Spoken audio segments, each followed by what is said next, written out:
बड़ी खबर, दिल्ली में बड़ी आतंकी साजिश नाकाम हो गई है। आईएसआई से जुड़े 4 अभियुक्तों को पुलिस ने गिरफ्तार किया है।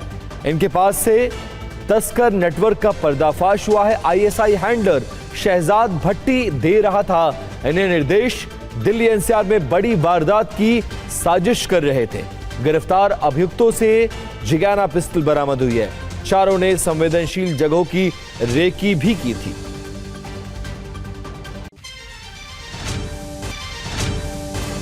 बड़ी खबर, दिल्ली में बड़ी आतंकी साजिश नाकाम हो गई है। आईएसआई से जुड़े 4 अभियुक्तों को पुलिस ने गिरफ्तार किया है। इनके पास से तस्कर नेटवर्क का पर्दाफाश हुआ है। आईएसआई हैंडलर शहजाद भट्टी दे रहा था इन्हें निर्देश। दिल्ली एनसीआर में बड़ी वारदात की साजिश कर रहे थे। गिरफ्तार अभियुक्तों से जिगाना पिस्टल बरामद हुई है। चारों ने संवेदनशील जगहों की रेकी भी की थी।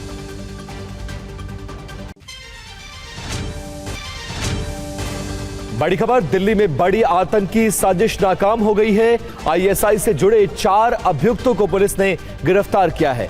इनके पास से तस्कर नेटवर्क का पर्दाफाश हुआ है। आईएसआई हैंडलर शहजाद भट्टी दे रहा था इन्हें निर्देश। दिल्ली एनसीआर में बड़ी वारदात की साजिश कर रहे थे। गिरफ्तार अभियुक्तों से जिगाना पिस्टल बरामद हुई है। चारों ने संवेदनशील जगहों की रेकी भी की थी। यूक्रेन की राजधानी कीव देर रात हमलों से दहल उठी और ये बड़ी खबर है, जहां पिछले 6 महीने में कीव पर सबसे बड़ी बारूदी बारिश हुई है। रूस के आसमान से बॉम्बर उड़े, क्रूज बैलिस्टिक मिसाइलों की बौछार होने लगी। कीव के रिहायशी इलाके इस बमबारी से लहूलुहान हो गए। इन हमलों में बड़ों के साथ साथ मासूमों की भी जान गई है। हमला इसलिए भी चौंकाने वाला है क्योंकि ईरान अमेरिका सीज फायर के बाद रूस यूक्रेन के बीच भी शांति की पहल होने लगी थी। लगने लगा था कि इस जंग पर भी ब्रेक लग जाएगी, लेकिन कीव पर प्रचंड हमलों के बाद ये साफ हो गया, पुतिन शांति नहीं बल्कि विध्वंस के पक्षधर हैं।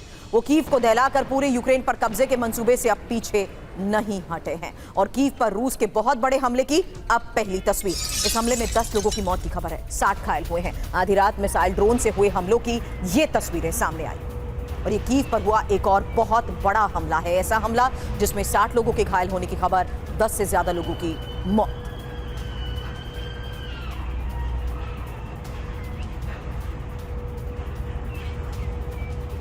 हकीकत यह है कि रूस ने कीव पर रात भर हमलों को अंजाम दिया है। कीव के होटल पर ड्रोन से हमले की एक तस्वीर आई है, जहां रूस ने रिहायशी इलाकों को भी निशाना बनाया है। होटल्स को निशाना बनाया गया। कीव के ज्यादातर इलाकों में इसी तरीके से हमले हुए और देर रात हुई इस स्ट्राइक के बाद कीव से आई वो तस्वीर जहां होटल पर ड्रोन से हमले का दावा किया जा रहा है। कई रिहायशी इलाकों को भी निशाना बनाया गया। इन रूसी हमलों में कीव में 2 लग्जरी होटल्स में आग की तस्वीरें आई। शेवचेंको बुलेवार्ड में प्रीमियम पैलेस पर यह वार हुआ और सिटी होटल में हमले की तस्वीरें सामने आई।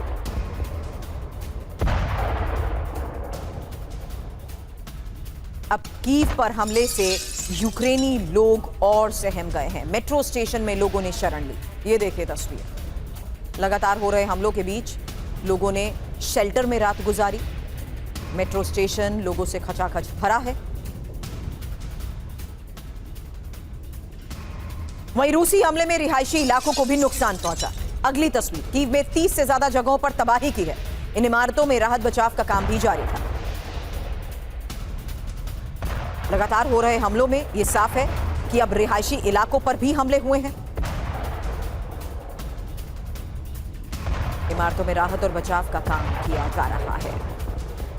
कीव की तस्वीरें आपने देखी। अब कीव के अलावा दूसरे इलाकों से आई तस्वीरें देखिए, क्योंकि सुमी और क्रिवरी पर भी रूसी हमलों की खबर है। ज़ेपोरिज़िया, निप्रो में भी विस्फोट। तो लगातार यूक्रेन पर रूसी स्ट्राइक्स की तस्वीरें अलग अलग इलाकों से सामने आई हैं। सुमी, क्रिवरी पर भी हमला हुआ है। ज्यादातर इमारतें इस स्ट्राइक में जमींदोज हो चुकी हैं। इसके अलावा ज़ेपोरिज़िया और निप्रो में भी विस्फोट हुए।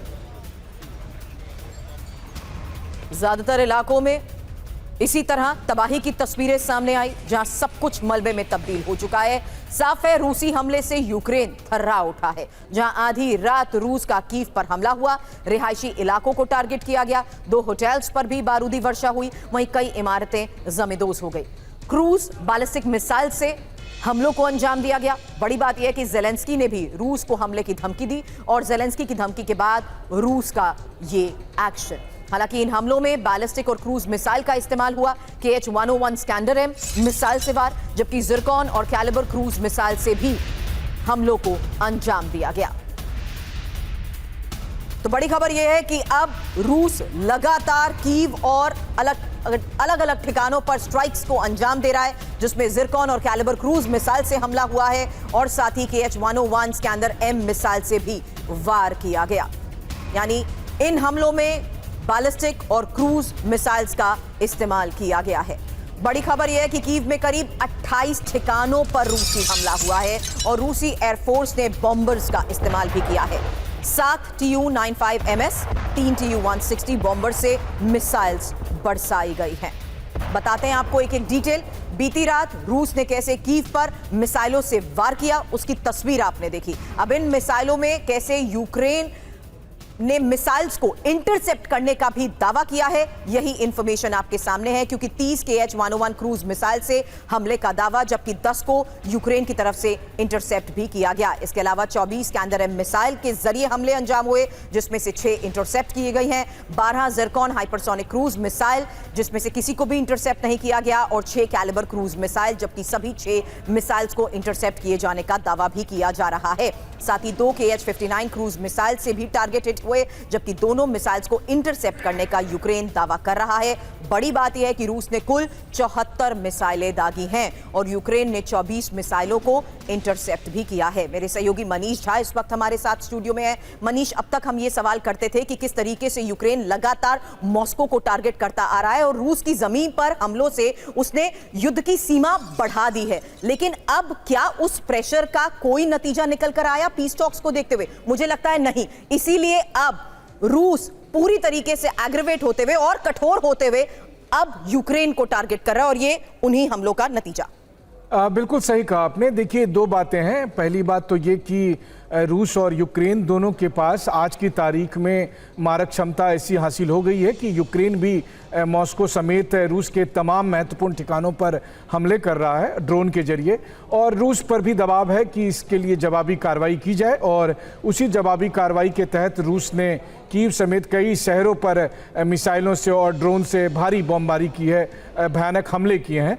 लेकिन हाँ, जहाँ तक आप 2-3 प्रीमियम होटल्स की बात कर रहे हैं, तो अक्सर रूस और यूक्रेन के युद्ध में आपने देखा होगा कि जैसे कि ज़्यादातर जो सैन्य ऑफिसर्स हैं वो होटल को अपना डेरा बनाते हैं, वहाँ पर रहते हैं। और इसीलिए अक्सर अगर आप देखें तो चाहे कीव हो, डोनेट्स्क हो, खार्किव हो, सूमी हो, वहाँ पर होटल्स को टारगेट किए जाते हैं। और इसी के तहत इन होटल्स पर टारगेट किया गया है, क्योंकि नाटो के या यूरोपीय देशों के जो मिलिट्री एडवाइजर के नाम पर एक्सपर्ट्स आते हैं, रूस को लगता है कि यही सारी समस्या की जड़ है, पहले इन पर अटैक किया जाए। तो होटल्स को टारगेट करने के पीछे एक बड़ा मकसद ये भी है।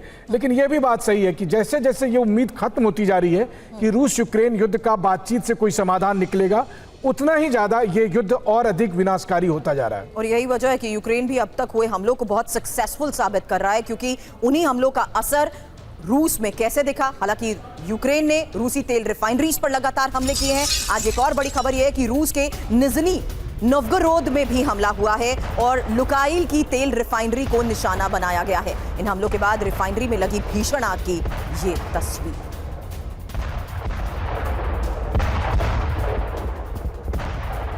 ईरानी न्यूक्लियर साइट्स पर गतिविधियां तेज हो चुकी हैं। नतांज और फोर्डो इस्फाहान में गतिविधियां और साथ ही सैटेलाइट तस्वीरों के जरिए एक और इंफॉर्मेशन सामने आई है, जहां नतांज में सुरक्षा के इंतजाम भी बढ़ा दिए गए हैं और जूइश फीड न्यूज वेबसाइट के हवाले से इसको लेकर क्या दावा किया जा रहा है। फिलहाल ईरान का ये परमाणु संकल्प है क्या, क्योंकि खबर है नतांज, फोर्डो, इस्फाहान में बदलाव की। ये न्यूक्लियर साइट्स की लोकेशंस हैं। तीनों परमाणु केंद्रों में गतिविधियां और युद्ध के दौरान बंद सक्रिय नहीं थे। युद्ध के दौरान सक्रिय नहीं थे ये केंद्र। हालांकि नातांज में बदलाव को लेकर दावा यह किया जा रहा है कि सुरंगों में एंट्री पॉइंट पर बैरियर और सुरंगों के बाहर तेज रोशनी भी नजर आ रही है। फोर्डो में बदलाव को लेकर दावा किया जा रहा है कि सुरंग के बाहर बैरियर नजर आए हैं और सपोर्ट गाड़ियां तैनात की गई हैं। इस्फहान में बदलाव को लेकर दावा किया जा रहा है कि यूरेनियम की सुरक्षा पर भी फोकस है और जरूरी उपकरण जुटाए गए हैं। हालांकि इस रिपोर्ट में किए जा रहे दावों से यह बात मनीष साफ हो जाती है कि किस तरीके से ईरान का परमाणु कार्यक्रम जारी है और ये तस्वीरें फिर एक बहुत बड़ा मैसेज है अमेरिका के लिए। देखिए, पहली बात तो यह है कि आइए ये जिस पर ये जिम्मेदारी है कि दुनिया भर में जो न्यूक्लियर प्रोग्राम चल रहे हैं उसकी वो निष्पक्ष तौर पर निगरानी कर सके, उन पर ये लगातार आरोप लगते रहे, चाहे रूस और यूक्रेन के युद्ध में भी और यहाँ ईरान के मामले में भी, कि वो स्वतंत्र नहीं है, निष्पक्ष नहीं है और बल्कि कई बार वो खुद भी अमेरिका और इजराइल के लिए ईरान में जाकर जासूसी करता है। उसके बावजूद भी अगर आप देखें तो आज की तारीख में जो तस्वीरें सामने आ रही है, ये बात तो सच है कि ईरान का न्यूक्लियर प्रोग्राम रुका नहीं है। हाँ, बस ये है कि ईरान ये कह रहा था कि हम शांतिपूर्ण कामों के लिए इसका इस्तेमाल कर रहे हैं, यानी ऊर्जा जरूरतों के लिए इसका इस्तेमाल करते हैं। लेकिन जंग के बाद स्थिति बदली है। जंग के बाद ईरान को शिद्दत से ये लगने लगा है कि अब हमें भी परमाणु हथियार बना लेना चाहिए और ऐसी स्थिति में जाहिर है कि वो IAEA को वैसा एक्सेस अब नहीं देगा और इसी बात को लेकर एक नया आप कह सकते हैं विवाद खड़ा होने वाला है, क्योंकि पीस टॉक में चाहे जितने भी दावे किए जाएं, ईरान किसी भी कीमत पर IAEA को वो एक्सेस नहीं देगा जिससे वेरीफाई हो सके कि जब आपने IAEA का नाम लिया कि क्या वाकई वो ईरान के केस में कहीं स्टैंड करता भी है, क्योंकि मॉनिटरिंग को लेकर परमिशन, इसको लेकर डोनाल्ड ट्रंप अलग बयान देते हैं जबकि ईरान साफ तौर पर कहता है कि वो ऐसा होने नहीं देगा। देखिए, बात यह है कि आखिरकार वहां पर मॉनिटरिंग करने जाएगा कौन, किस पर आप भरोसा कर सकते हैं। संयुक्त राष्ट्र की एजेंसी है, अगर उन्होंने निष्पक्षता से अपना काम रूस यूक्रेन युद्ध में किया होता या ईरान के मामले में किया गया होता तो फिर कोई दिक्कत नहीं है। हाँ। ईरान भी एक संयुक्त राष्ट्र का एक मेंबर कंट्री है, लेकिन IAEA पर आरोप यह है कि वो ईरान में जाकर निगरानी के नाम पर जासूसी करता है और उसकी सारी जानकारी वो इजराइल को सौंपता है। कम से कम ईरान आधिकारिक तौर पर संयुक्त राष्ट्र में भी ये शिकायत कर चुका है। तो ऐसी स्थिति में इस बार जैसा कि ईरान के संसद के स्पीकर ने कहा है कि किसी भी कीमत पर हम IAEA को घुसने नहीं देंगे, तो हकीकत में ईरान का न्यूक्लियर प्रोग्राम कैसे चल रहा है मुझे नहीं लगता कि उसकी तस्वीर अभी बहुत जल्द सामने आ पाएगी। लेकिन एक तस्वीर है जिस पर अब दुनिया की नजर है और वो है खamenei के अंतिम संस्कार से जुड़ी बड़ी खबर, क्योंकि ट्रंप की करीबी लॉरा लूमर का एक्स पर यह पोस्ट और खamenei के अंतिम संस्कार के दौरान बमबारी करने को कहा। IDF से बमबारी की मांग की गई है। तो ये एक और सबसे बड़ी खबर है जहां आपको बता दें आने वाले कुछ दिनों में ये तस्वीरें सामने आएंगी कि आखिर किस तरीके से खamenei के अंतिम संस्कार को लेकर ईरान की पूरी तैयारी है, लेकिन इसी दौरान बमबारी करने को कहा गया है और IDF से बमबारी की मांग की गई है। हालांकि ईरान पर इजराइल से हमलों की आशंका, ये एक और बड़ी खबर है जहां खamenei के अंतिम संस्कार को लेकर ईरान भी सतर्क है। कार्यक्रम से पहले ईरान में सुरक्षा व्यवस्था कड़ी कर दी गई है और इजराइल ने मुश्तबा पर हमले की धमकी दी। 4 जुलाई से 9 जुलाई तक अंतिम संस्कार कार्यक्रम है। वहीं इजराइल के टारगेट पर मुश्तबा खamenei, क्योंकि आयतुल्लाह खamenei के अंतिम संस्कार के वक्त हमले की आशंका को लेकर खबर है। वहीं अंतिम संस्कार में मुश्तबा शामिल हो सकते हैं और 4 जुलाई से शुरू होगा अंतिम संस्कार का कार्यक्रम, जहां अंतिम संस्कार के वक्त मुश्तबा पर हमले की आशंका को लेकर खबर। मोसाद के टारगेट पर मुश्तबा, यह खबर उस लिहाज से समझिए जहां कार्ड्स का यह बयान सुनिए। ईरान के supreme leader marked for death है, इजराइल पर हमले कराने वाले को छोड़ेंगे नहीं। जबकि इजराइल की रणनीति समझिए जहां आयतुल्लाह खamenei के अंतिम संस्कार पर पैनी नजर है और मुश्तबा के नजर आने पर IDF हमला भी कर सकता है। बड़ी और जरूरी बात यह कि अंतिम संस्कार के बहाने अपनी ताकत दिखाना चाहता है ईरान। वहीं आयतुल्लाह खamenei की मौत के बाद अब तक मुश्तबा नहीं दिखे हैं। मनीष, जाहिर सी बात है ईरान इस बात को रूल आउट तो नहीं कर सकता कि अगर इतनी बड़ी गैदरिंग हो और मुश्तबा की मौजूदगी हो और उस पर वार ना हो। देखिए, एक बात तो तय है कि ईरान के नए सुप्रीम लीडर मुश्तबा खamenei मोसाद के IDF के टारगेट पर हैं और इजराइल की तरफ से पूरी कोशिश की जाएगी। इजराइल के रक्षा मंत्री ने भी ये बात कही है, ईरान के विदेश मंत्री ने भी ये अंदेशा जताते हुए ऐसा किसी दुस्साहस का अंजाम भुगतने की चेतावनी दी है। और इन सब के अलावा जो आपने दिखाया कि ट्रंप की जो करीबी हैं लूमर, वो कितना असंवेदनशील और घटिया बातें कर रही है। आप सोचिए, जो अंतिम संस्कार में लाखों लोग आएंगे, कहा जा रहा है कि 90 देशों से अधिक देश के प्रतिनिधि वहां पर शामिल होंगे, भारत से भी एक सीनियर डेलीगेशन वहां पर भेजा जा रहा है, उसके अलावा बहुत से और भी लोग यहां से जाने वाले हैं। उस समारोह के दरमियान, मतलब सुपुर्दे खाक जब उनको किया जाएगा सुप्रीम लीडर रहे आयतुल्ला अली खamenei को, तब उसमें अगर बमबारी की बात कही कोई भी कहता है तो आप सोचिए कितना इनसेंसिटिव बयान है। लेकिन वो ऐसी मांग कर रहे हैं, क्यों कर रहे हैं? क्योंकि इतिहास बताता है और ज़्यादा दिन पुराना नहीं है। याद करिए जब ईरान के जो राष्ट्रपति रहे थे इब्राहिम रईसी, हेलीकॉप्टर क्रैश में वो मौत हो गई थी उनकी, उसके अंतिम संस्कार में जब सब लोग पहुंचे थे तब हमास चीफ इस्माइल हानिया का क्या हुआ था। तो ये आशंका बनी हुई है कि मुस्तफा खamenei को असैसिनेशन अटेम्प्ट होगा। वैसे भी 28 फरवरी के हमले के बाद से किसी ने भी सुप्रीम लीडर बनने के बाद भी मुस्तफा खamenei को नहीं देखा है, एक सिंगल तस्वीर सामने नहीं है। तो इस पहली बार इसी समारोह के दरमियान मुस्तफा खamenei सार्वजनिक तौर पर लोगों के सामने आएंगे और इजराइल के लिए ये एक मौका की तरह है, कम से कम इजराइल के समर्थक इसीलिए मैंने ये सवाल में भी कहा था कि ईरान इस खतरे को रूल आउट नहीं कर सकता। लेकिन ईरान और इजराइल के बीच बढ़ता टकराव भी मनीष आज की एक और बड़ी खबर है, जहां अराक्ची और कात्स में ये जुबानी तकरार, सोशल मीडिया पर दोनों के बीच युद्ध और कात्स ने ईरान को हमले की धमकी भी दी है। अराक्ची ने सबक सिखाने की चेतावनी भी दी है।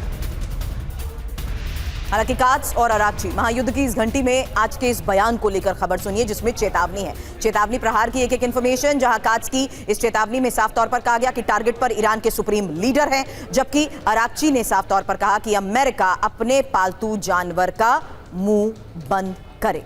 अब महायुद्ध को देखते हुए इन बयानों का मतलब मनीष करूं आपसे सवाल, उससे पहले ईरान को परमाणु हथियार नहीं बनाने देंगे, कात्स ने इस चेतावनी में फिर दोहराया, जबकि अराक्ची ने कहा कि अपने मालिक की बात मानो नहीं तो सबक सिखाएंगे। एक और बड़ी बात है, जहां हमारे नेता को धमकी की पूरी ताकत से ही जवाब देने की ईरान की तैयारी भी इस बयान में साफ नजर आ रही है, जबकि ईरान पर फिर सैन्य कार्रवाई करने की धमकी कात्स की तरफ से दी गई है। बड़ी बात यह है कि अराक्ची ने इस्लामाबाद MOU की शर्तों का हवाला भी दिया है। और एक और बड़ी बात, जहां MOU के तहत यूएस ने इजराइल को हमले से रोकने की जिम्मेदारी भी ली है। लेकिन एक और बड़ी खबर का रुख कर रहे हैं, जहां न्यूक्लियर प्रोग्राम पर ईरान का रुख और सख्त हो चुका है और ईरानी स्पीकर कालिबाफ का इसको लेकर बयान, न्यूक्लियर साइट पर IAEA को नहीं जाने देंगे, बमबारी वाली साइट की जांच नहीं करने देंगे। अब मुस्तफा का न्यूक्लियर प्रण, जहां ईरान के न्यूक्लियर प्रोग्राम पर टकराव की आशंका और न्यूक्लियर ठिकानों की जांच नहीं करने देगा ईरान। न्यूक्लियर प्रोग्राम पर स्पीकर कालिबाफ का यह बयान सामने आ चुका है। सुप्रीम नेशनल सिक्योरिटी काउंसिल में कानून पास और कानून में IAEA को साइट पर जाने की इजाजत नहीं। यूएस की बमबारी वाली साइट पर IAEA को इजाजत नहीं होगी। हालांकि IAEA की टीम्स कहां जा सकती हैं? जहां हमला नहीं हुआ उन साइट की वो जांच कर सकती है। Bushehr power plant, Tehran research centre की जांच भी संभव है। यही अल जजीरा की रिपोर्ट में दावा। लेकिन अमेरिका ईरान के बीच फिर युद्ध की आशंका को लेकर खबर है, जहां ईरान से टकराव पर JD Vance का बयान, ईरान के साथ MOU शांति समझौता नहीं और ईरान के साथ MOU अस्थायी युद्ध विराम। हमारा मकसद दुनिया की तेल अर्थव्यवस्था को भरना है। तो अमेरिका का बारूदी रिचार्ज, जहां JD Vance दावा कर रहे हैं कि MOU स्थायी शांति समझौता नहीं, अस्थायी युद्ध विराम है। मनीष, इसका मतलब जरूर समझाइएगा। अगली बड़ी बात बयान में कही गई, दुनिया में तेल सप्लाई को फिर से सुचारू करना मकसद। MOU का मकसद सस्ता और नियमित तेल सप्लाई हो। यूएस अपने हथियार गोला बारूद को रीफिल कर रहा है। मतलब समझिए, जहां युद्ध विराम के दौरान यूएस फिर जंग की तैयारी कर रहा है और जंग में खर्च हुए गोला और बारूद के स्टॉक को भर भी रहा है। अपने ऑयल स्टॉक को फिर से भरने की ये रणनीति है। बड़ी बात यह है कि अमेरिका ने ईरान पर फिर हमले का विकल्प खुला रखा है। अब अपनी मजबूरी को ये जस्टिफाई करने की कोशिश कर रहा है अमेरिका मनीष इस बयान के जरिए। और जाहिर सी बात है, जितने दावे सब कर रहे थे कि सैन्य विकल्प भले ही जितने मर्जी दबाव के लिए अमेरिका सामने रख ले, वो सैन्य कार्रवाई नहीं कर सकता, उसकी इतनी क्षमता ही नहीं है। क्या ये बयान उसी का जस्टिफिकेशन है या उस दबाव का जस्टिफिकेशन जहां पूरी दुनिया पर आर्थिक संकट के बीच डोनाल्ड ट्रंप के हर फैसले ने सवाल खड़े कर दिए? देखिए, ये बात तो सब कोई कह रहा है कि ट्रंप अपने फैसले में बुरी तरह से फंसते जा रहे हैं। पहले ईरान पर हमला करना उनकी गलती थी, हॉर्मुज स्ट्रेट को उन्होंने बंधक बनवा दिया, ये ट्रंप की दूसरी गलती थी। फिर तीसरी गलती थी कि ईरान को अंडर एस्टिमेट करना, और फिर अब चौथी गलती जो इजराइल भी कह रहा है कि समय से पहले इस जंग को ख़त्म कर लेना। लेकिन एक और बड़ी गलती है, वो ये है कि जब ईरान और अमेरिका ने एक MOU बनाया तो अब दोनों पक्ष उसका अपने हिसाब से जो है सो एक्सप्लेन कर रहे हैं कि इसका मतलब ये है, इसका मतलब ये है। तो अगर जेडी वंस अब ये कहते हैं कि हमारे पास सभी विकल्प खुले हैं, तो वो अब ऐसा नया क्या कर लेंगे जो उन्होंने 40 दिन में नहीं किया था? या क्या अब ईरान के पास मिसाइल नहीं बचे? क्या ईरान के पास ड्रोन नहीं बचे? क्या ईरान के पास वो स्ट्रेटेजिक कैपेबिलिटी नहीं बची कि वो मिडिल ईस्ट में अमेरिका के अलग अलग बेस पर अटैक करे? अगर इन सब का जवाब हाँ है, तो फिर जेडी वेंस के लिए आसान रास्ता कहाँ है? लेकिन इन सब के बीच अगर आप देखिए तो अमेरिका सिर्फ इसलिए रुका है क्योंकि उनके लिए आंतरिक मजबूरी थी, और दूसरी बात है कि अंतर्राष्ट्रीय दबाव था। लेकिन चूंकि इस मसले का हल नहीं निकला है, इसीलिए ये जंग कभी भी शुरू हो सकती है। अब वो चाहे मुश्तबा खमनई को टारगेट करने से शुरू हो जाए, इजराइल के इनिशिएट करने पर, या जिस दिन ट्रंप को लगे कि युद्ध करने से उनको फायदा है, वो युद्ध करना शुरू कर देंगे। आंतरिक मजबूरी तो ईरान की भी थी मनीष, उसको अपनी फ्री संपत्ति की चाहिए थी। दूसरा, उसको तेल सप्लाई को लेकर भी जो एक परमिशन मिल चुकी है अमेरिका से, क्या उसका भी असर हो रहा है? सवाल इसलिए भी आगे करूंगी क्योंकि अभी ईरान के रक्षा मंत्री की अमेरिका को यह चेतावनी सुनिए। सैन्य क्षमता हमारी रेड लाइन है। रक्षा मंत्री मजीद इब्न अल रेजा ने कहा है कि सैन्य क्षमताओं पर यूएस से कोई बात नहीं और मिसाइल और ड्रोन प्रोग्राम भी जारी रहेगा। हालांकि बड़ी बात यह है कि युद्ध अभी बाकी है, क्योंकि ईरान की चेतावनी सुनिए। सैन्य ताकत पर अमेरिका से कोई बात नहीं होगी। मिसाइल और ड्रोन ताकत हमारी रेड लाइन है और मिसाइल और ड्रोन प्रोग्राम भी तेजी से आगे बढ़ाएंगे। हालांकि ईरान के रक्षा मंत्री की बात आपने सुनी, इस पर सवाल ये कि क्या ईरान की रेड लाइन को अमेरिका पार करेगा? एक और बड़ी जानकारी आपके सामने इसलिए क्योंकि मिसाइल और ड्रोन ईरान की रणनीतिक ताकत है। सस्ते ड्रोन गिराने के लिए यूएस ने महंगी मिसाइल्स खर्च की हैं और ईरानी मिसाइल इजरायल में तबाही मचाने में भी सफल रही। अब वार्ता पर मतभेद को लेकर पेज़ेश्कियान का बयान, जहां मुश्तबा के आदेश के बाद ही यूएस से वार्ता, और मुश्तबा ने अमेरिका से वार्ता का विरोध नहीं किया है। सरकार और इस्लामिक शासन में मतभेद नहीं है। अब सवाल यह है कि पेज़ेश्कियान के दावों में आखिर कितना दम है, क्योंकि पहला दावा सुनिए, मुश्तबा ने यूएस से वार्ता का विरोध नहीं किया। दूसरा दावा, जहां सरकार सर्वोच्च नेता के आदेश का पालन करती है। तीसरा दावा, सरकार और इस्लामिक शासन में मतभेद नहीं है। हालांकि सच की पड़ताल इसलिए क्योंकि पूर्व वार्ताकार महमूद नवाबियन ने यह जानकारी दी। महमूद नवाबियन ने मुश्तबा के पत्र के हवाले से यह कहा था, अमेरिका से बातचीत में वार्ताकारों ने सीमा को लांघा है। अब वार्ता के बीच कई बार आईआरजीसी का सरकार से अलग रुख भी सामने आ चुका है। अब ईरान की अमेरिका को चेतावनी। बड़ी खबर यह है कि अमेरिका की हार तक वार्ता नहीं। ईरानी कट्टरपंथी धर्मगुरु की धमकी, ट्रंप को मुश्तबा के सामने पेश करेंगे। तो अमेरिका को हराने तक वार्ता नहीं, क्योंकि बड़ी बात यह है कि ईरानी कट्टरपंथी अमेरिका से वार्ता के पक्ष में ही नहीं है। ईरान की धमकी यह है कि अमेरिका पर जीत के बाद ही बातचीत होगी। ट्रंप को पकड़कर मुश्तबा के सामने पेश करेंगे। मतलब समझिए, जहां यूएस से वार्ता को लेकर ईरान में भी मतभेद हैं और सरकार में मौजूद लोग बातचीत के पक्ष में हैं, ईरान के कट्टरपंथी नेता युद्ध के पक्ष में हैं। अब यही वो रीजन है मनीष कि इस तरीके के बयानों के जरिए ये जस्टिफाई करने की कोशिश की जाती है कि सरकार और सत्ता में कोई मतभेद नहीं है। दूसरी तरफ ये एक बहुत हार्ड और स्ट्रॉन्ग लाइन है, चेतावनी भरे लहजे से, कि मुश्तबा के सामने ट्रंप को पेश किया जाएगा। प्रदेश में बयानवीर होते हैं, एक से बढ़कर एक बयानवीर, लेकिन मुझे लगता है कि इन्होंने फिलहाल सबका रिकॉर्ड तोड़ दिया है जब ये कहते हैं कि ट्रंप को पकड़ के मुश्तबा उनके सामने लाएंगे। मुझे लगता है ये बात तो मुश्तबा भी नहीं कहेंगे। लेकिन हाँ, फिर चूंकि रिजीम को वहाँ पर अपनी ताकत दिखानी है, इस तरह के रेटरिक स्टेटमेंट उनके समर्थकों में जोश बढ़ता है, तो वो ये बात कह रहे हैं कि ट्रंप को पकड़ के हम सुप्रीम लीडर के सामने लाएंगे। मसला बातचीत नहीं है, लेकिन बातचीत के नाम पर जो किया गया, क्योंकि बातचीत तो जब ईरान के सुप्रीम लीडर अयतुल्लाह अली खमनई थे तब भी ओबामा एडमिनिस्ट्रेशन के समय बातचीत हुई थी। लेकिन इस बार ये हुआ कि जंग के बाद या जंग के दरमियान जो बातचीत हुई थी उसमें क्या कुछ हुआ था। तो पिछले 47 साल से ईरान में एक परंपरा थी कि हम अमेरिकियों के साथ आमने सामने की बातचीत नहीं करेंगे, उनसे हाथ नहीं मिलाएंगे, और यहाँ पर सुप्रीम लीडर को सुपुर्दे खाक भी नहीं किया गया और अमेरिकी डेलीगेशन से आप गले मिल रहे हैं, उनके साथ आमने सामने की बातचीत कर रहे हैं, पाकिस्तान में साथ में बैठकर खाना खा रहे हैं, उनसे हाथ मिला रहे हैं। ये चीजें जो ईरान के कट्टरपंथी ग्रुप हैं उनको पसंद नहीं आई है, और इसीलिए आप देखिए कि कालीबाफ और अरागची इस वक्त अपनी वफादारी मुश्तबा के प्रति जताने के लिए बड़े बड़े स्टेटमेंट दे रहे हैं या दिए जा रहे हैं कि हम ईमानदार हैं, हम जो है सो मुश्तबा के प्रति ईमानदार हैं। लेकिन आप याद करिए ट्रंप ने क्या कहा था, ट्रंप ने इन्हें लीडर बताया था, तो इन पर गद्दारी का आरोप कभी भी लग सकता है, ये बात ये समझते हैं। बिल्कुल, एक और बड़ी खबर का मनीष अब रुख कर रहे हैं क्योंकि लेबनान पर इजराइल के हमले लगातार जारी हैं और ये बीट याहोन में आईडीएफ के बारूदी प्रहार की तस्वीर सामने आई है जहां हिजबुल्लाह के ठिकानों पर हमले हुए। अब लेबनान के फ्रंट से वो तस्वीरें आपको दिखाते हैं जहां लगातार हमलों को अंजाम दिया जा रहा है। आईडीएफ की स्ट्राइक के बाद आई ये एक और तस्वीर है और दावा किया जा रहा है हिजबुल्लाह के ठिकानों पर हमले का। लेबनान पर ही हमले का एक और नया वीडियो जहां बीट याहोन में आईडीएफ की बमबारी भी जारी है और इजरायली हमले के बाद इलाके में आग लग चुकी है। हिजबुल्लाह के ठिकानों पर हमले की एक और तस्वीर।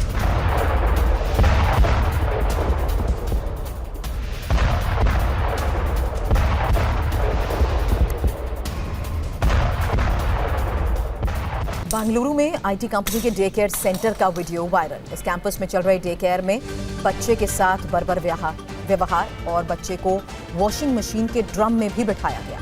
इस मामले में 5 महिलाओं के खिलाफ केस दर्ज हुआ है। ड्यूटी के दौरान डे केयर में बच्चों को पेरेंट्स छोड़ते हैं और इसी डे केयर की ये तस्वीरें अब वायरल हैं जहां इसी कैंपस में डे केयर में बच्चों के साथ की गई बर्बरता।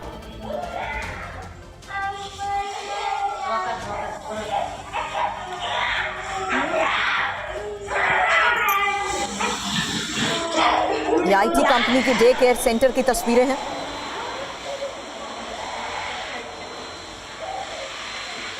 चीखते चिल्लाते ये मासूम बच्चे को वॉशिंग मशीन के ड्रम में भी बिठाया गया।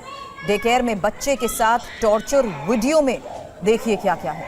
एक बच्चे को टॉयलेट में बंद किया गया। टॉयलेट में बच्चा फर्श पर लेटा भी दिख रहा है।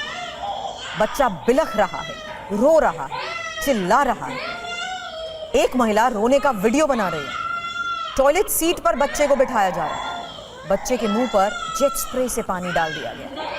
बच्चे को वॉशिंग मशीन के ड्रम पर बिठा दिया गया।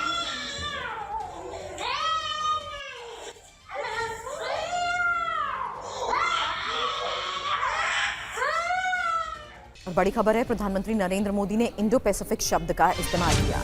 जापान की पीएम की मौजूदगी में पीएम मोदी ने कहा, स्वतंत्र समृद्ध इंडो पैसिफिक हमारी साझा प्राथमिकता। हाल में अमेरिका ने इंडो पैसिफिक कमांड का नाम बदला था।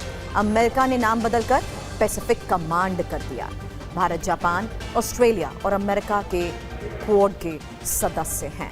लेकिन यही बड़ी खबर है जहां प्रधानमंत्री ने इंडो पैसिफिक शब्द का इस्तेमाल किया। प्राइम मिनिस्टर ताकाइची की यात्रा से हम अपनी स्पेशल स्ट्रेटेजिक और रूल्स बेस्ड इंडो पैसिफिक हमारी साझा प्राथमिकता है। क्षेत्र की सबसे बड़ी डेमोक्रेटिक और मार्केट इकोनॉमीज के रूप में आज हमने कई महत्वपूर्ण पहल की हैं।